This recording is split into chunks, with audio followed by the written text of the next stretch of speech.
Seu Tavinho lembra bem da juventude na favela do Borel. A maior parte foi aqui, onde hoje funciona a Associação de Moradores. Durante o dia, ele estudava no local e à noite voltava para discutir os rumos da comunidade. Vinham aqui querer tirar a gente daqui porque essas terras futuramente seriam terras valoráveis, né? E como morava um grupo de pessoas que não tinham onde morar, fizeram os barracos aqui no morro. Os registros dessa época são muito poucos. A favela, que nasceu no início do século XX, formada por trabalhadores que vinham do Nordeste, de Minas Gerais e do Espírito Santo, alimentava a mão de obra das inúmeras fábricas que existiam aqui perto. Mas, com o passar do tempo, a região se tornou de interesse imobiliário e o fantasma da desapropriação passou a rondar os moradores. A batalha era travada pela Melron Borel, uma imobiliária da época que se dizia dona dos terrenos onde os barracos eram construídos. Naquela época, Dona Ruth tinha apenas 15 anos. O pessoal chegava para remover o povo, eles geralmente derrubavam os barracos.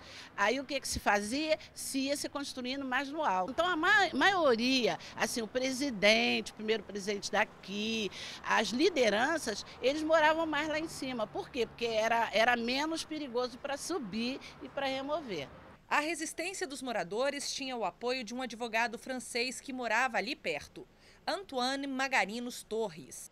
O Magarinos ele já tinha uma militância importante em meios mais de esquerda, ele foi secretário contra a guerra e pela paz no início da década de 50 e quando ele entrou aqui ele trazia já essa bagagem de militância política e também um conhecimento fino do direito. E, por exemplo, ele teve uma petição que ele escreveu para o ministro da Justiça garantindo, exigindo do Estado o direito à inviolabilidade do lar, já que naquela época se questionava, por exemplo, se um barraco poderia ser considerado um lar ou não. O trabalho de Magarinos Torres se estendeu por outras comunidades do Rio e hoje é objeto de estudo desse advogado. Ele é coordenador do projeto Favelados Mas Trabalhadores, que prevê um documentário sobre a vida das favelas até a década de 80 e mostra a participação do doutor francês na criação do sentimento de cidadania para essas pessoas. E ele procurou articular os favelados numa causa comum.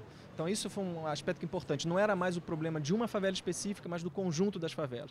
Um outro ponto também de articular favelado com trabalhador, de se questionar essa associação sistemática que existe desde o início, que favelado é marginal, é delinquente, seja o que for. Ele falou, não, favelado também é trabalhador e tentar articular, sobretudo naquela época onde a questão do trabalho era muito importante, ter uma carteira de trabalho e tudo. A pessoa sempre lutou pelos serviços, pela água, pela luz, pela urbanização. Eu acho que foi lutada e luta como hoje, pelos projetos, né? Eu acho que se luta por uma vida melhor. Isso eu acho que é uma coisa muito grande, garras, principalmente das pessoas mais antigas. A maioria já morreu, mas deixou uma luta muito grande para as pessoas mais novas.